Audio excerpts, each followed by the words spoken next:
Again, I am so happy to be here with all of you today. When I was introduced as the new CEO nearly 2 years ago, I had the opportunity to meet many of you in person. And over the course of the past 2 years, I've had the honor of getting to know so many of you as I've traveled throughout the country and learned more about your work at the state and local level. And what I've learned is that you are the heart and soul of this organization. You're doing incredible work, whether it be registering and educating voters, advocating for policy, lobbying for just laws, or protecting voters through litigation, just to name a few things that you do. You are moving our organization and our country forward. Now, before I continue further, I do need to tell you something. This isn't the speech that I had originally planned on giving here today. In fact, just last night, I couldn't fall asleep thinking about you. And I couldn't stop thinking about us. So I decided to edit my remarks rather than tell you all the great things that we've accomplished together these past 2 years, because you've already heard this from Chris and our wonderful team. What I wanted to talk about was us, all of us, and how 2020, it's changed us. 2020 was supposed to be our year of celebration. We had grand plans and ideas, which, due to COVID-19, will be postponed or in some cases canceled. We did, however, get to celebrate with all of you through our national day of action, which was really more like a week, but it was action nonetheless, where hundreds of leagues held events around the country to celebrate our 100th birthday. Last fall, we also launched a campaign that every league could participate in. A campaign that would connect our history to our present work, celebrate the strength and power of our members through stories of the organization, and show who we are becoming in the future. What we designed was a powerful social media campaign. What you just saw, she is me. A campaign that has made over 5.7 million impressions across social media and brought us thousands of new engagers and members. Then the world came to a screeching halt. It has affected all of us, our families, our friends, our communities, and our country. And many of us were struggling new challenges as full-time caregivers for small children and elderly parents. Others are facing true loneliness and isolation, but it has to be so because of our health and safety. And yet you're still finding time on top of everything else to give your energy to the league. I just want to acknowledge that your work, like registering voters, candidate debates, forums, lobbying, advocacy, and even important fundraising, it's all suffered, as has ours at the national office. Those first few weeks of lockdown, they were hard. And we all had struggled and tried to find ways to adapt to a new way of doing things. And we have. But it hasn't been easy. And we know this pandemic isn't over. So I just want to thank you. Thank you so much for everything that you are doing. It hasn't gone unnoticed. And I hope that you know that we are doing everything we can to support you, even as our own capacity to do some of the work has also diminished. But even as we are focused on the general election just 4 months away, we are also looking beyond 2020 and making plans for our full 2-year biennium. We've made great progress as an organization on the transformation roadmap, and in the next 2 years, we will build upon that work with a framework to advance our strategic focus. Now, this includes creating a more inclusive league community, building our organizational capacity at all levels, growing our advocacy and our activism, expanding voter access, ensuring people-powered fair maps, and continuing to advance our democracy through the campaign for making democracy work. Now, we've already laid the groundwork for much of this work, deepening our commitment to diversity, equity, and inclusion, and coming to terms with our own organization's history to tell our story authentically and honestly, which has also earned us respect from those whose ancestors were left behind during the fight for the 19th. We didn't walk away from our story or trying to create a different narrative. We told the truth. And in the next 2 years, we're going to take this work even further. We're going to ensure we are doing our work in a way that is welcoming of all people, which is going to require a lot of effort. And the national office is committed to strengthening leagues at all levels, building operational capacity, improving data and technology, and investing in all of you so that we can best tell the collective story of the league for future leaders when they're celebrating our 200th anniversary and they reflect on 2020.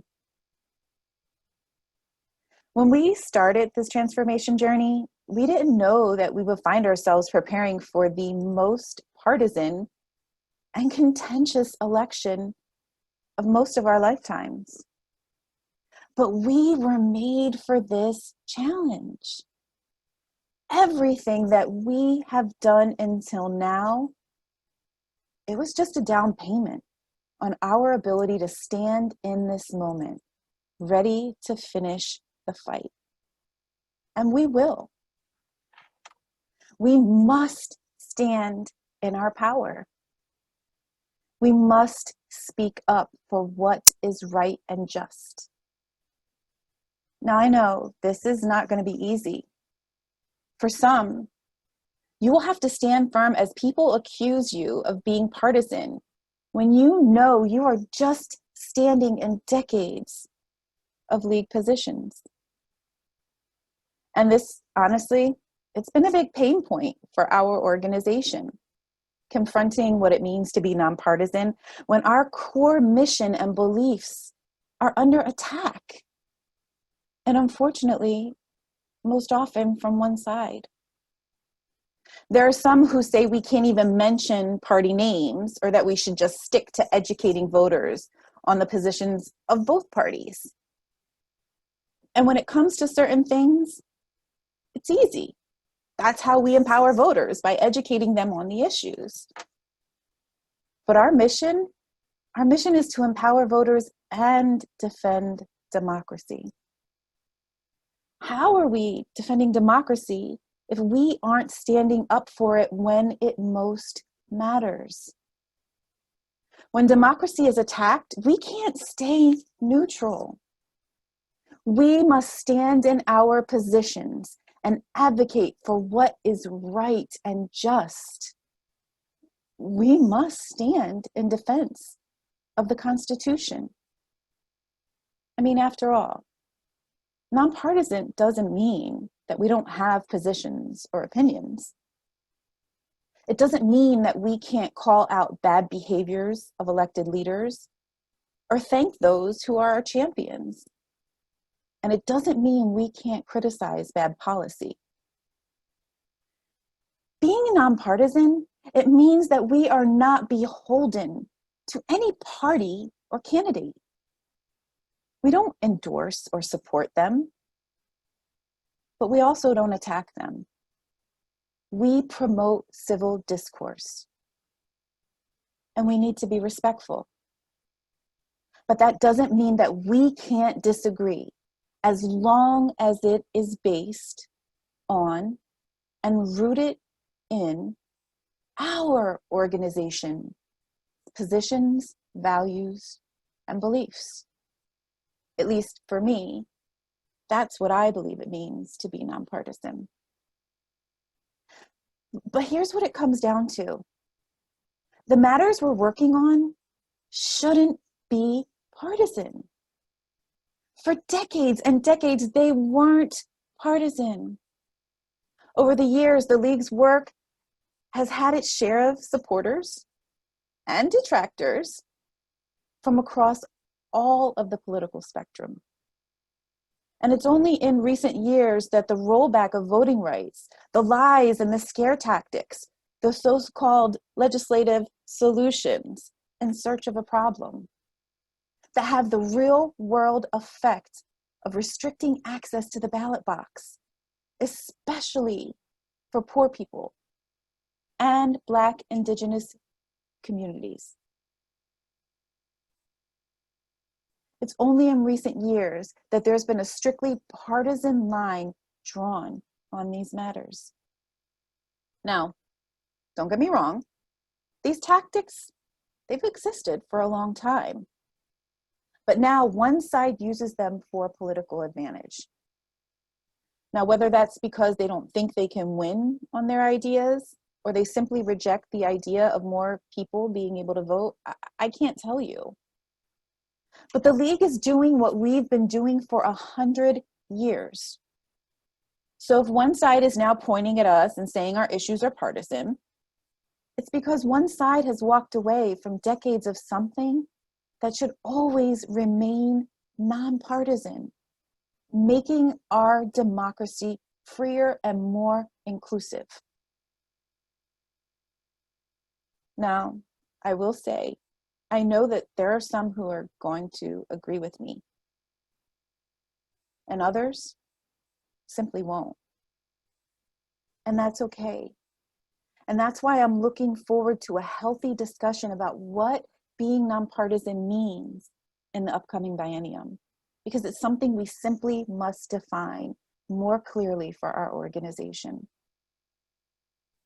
Now, before I go, I also want to acknowledge that 2020, it's changed the way we talk about race in our country and in our organization.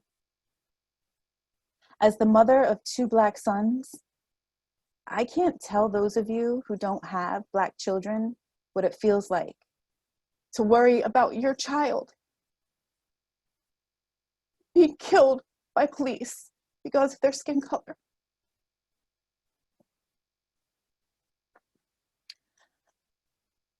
My son was pulled over by police a few months ago, and he had guns drawn on him, and he was just picking up his girlfriend from work, but they decided that he looked suspicious. Now, I share this with you to say that I only have a glimpse into what it means to be Black in America because of my children, but I will never know what it's like to be in their skin. But I have a responsibility to ensure that I am doing everything in my power to fight for them and every other Black person and brown person in this country who has been dealing with the effects of institutional racism for 401 years. And in our organization, we've been on a journey to become more diverse, equitable, and inclusive. And that includes new ways of talking about racial injustice and anti-Blackness in America. And we will all need to find ways to dismantle systems of oppression that in some cases, many are just coming to realize exist. But I'm here because I believe we can do this.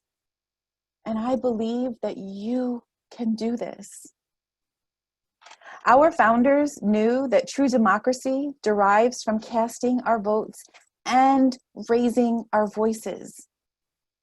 So we will walk into this moment in history on the right side of history with conviction and courage as a welcoming and inclusive league where all who want to sit at democracy's table feel welcome. I want to thank all of you for your confidence, your trust, and your support over the past 2 years. I want to thank the national staff for their tireless work and dedication to the League. I would also like to add that all of the staff are also league members, so many of them may be in your local leagues. But I especially want to thank the outgoing board who have set our organization on a path towards a future where I know we will continue to thrive and grow. I want to thank Chris Carson for her steadfast leadership and her ability to navigate the seas of change, even during the most ferocious of storms.